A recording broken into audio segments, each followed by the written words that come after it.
প্রিয় দেশবাসী, আসসালামু আলাইকুম। জুলাই গণ অভ্যুত্থান জাতির ইতিহাসে এক অসাধারণ অর্জন। এটি অপ্রত্যাশিতভাবে জাতির জীবনে গণতন্ত্র, ন্যায় বিচার ও মানুষের অধিকার প্রতিষ্ঠার সুযোগ এনে দিয়েছে। এই লক্ষ্যে আমরা এর মধ্যে বেশ কিছু সংস্কার করেছি। আরও গভীর ও সুদূর প্রসারী সংস্কারের জন্য দেশের সকল রাজনৈতিক দলের ঐকমত্যের ভিত্তিতে জুলাই সনদ প্রণয়ন করেছে। এই জুলাই সনদ বাস্তবায়নের জন্য আপনাদের সম্মতি প্রয়োজন। এর জন্য গণভোটের আয়োজন করা হয়েছে। এই গণভোটে অংশ নিন, সনদে আপনার সম্মতি দেন। আগামী 12ই ফেব্রুয়ারি জাতীয় সংসদ নির্বাচনের দিনেই অনুষ্ঠিত হবে গণভোট।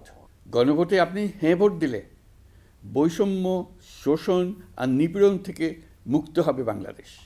গণভোটে হ্যাঁ ভোট মানে তত্ত্বাবধায়ক সরকার ও নির্বাচন কমিশন গঠনে সরকার ও বিরোধী দল একসঙ্গে কাজ করবে। সরকার ইচ্ছামতো সংবিধান পরিবর্তন করতে পারবে না। গুরুত্বপূর্ণ পরিবর্তনের জন্য জনগণের সম্মতি নিতে হবে।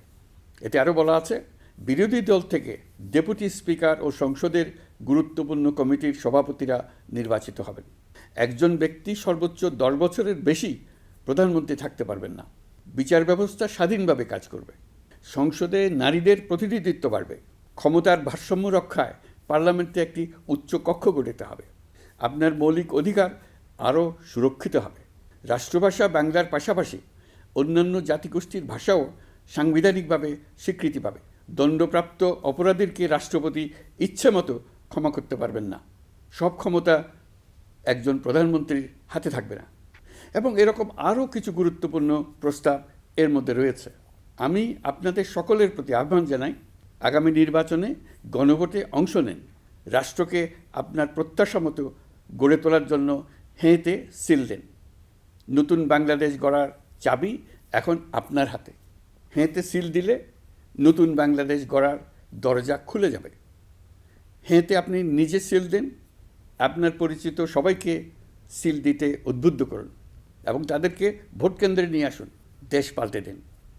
ইনশাল্লাহ আমরা সবাই মিলে দেশ গড়ার এই সুযোগ নেব। মহান আল্লাহ আমাদের সহায় হন। ধন্যবাদ।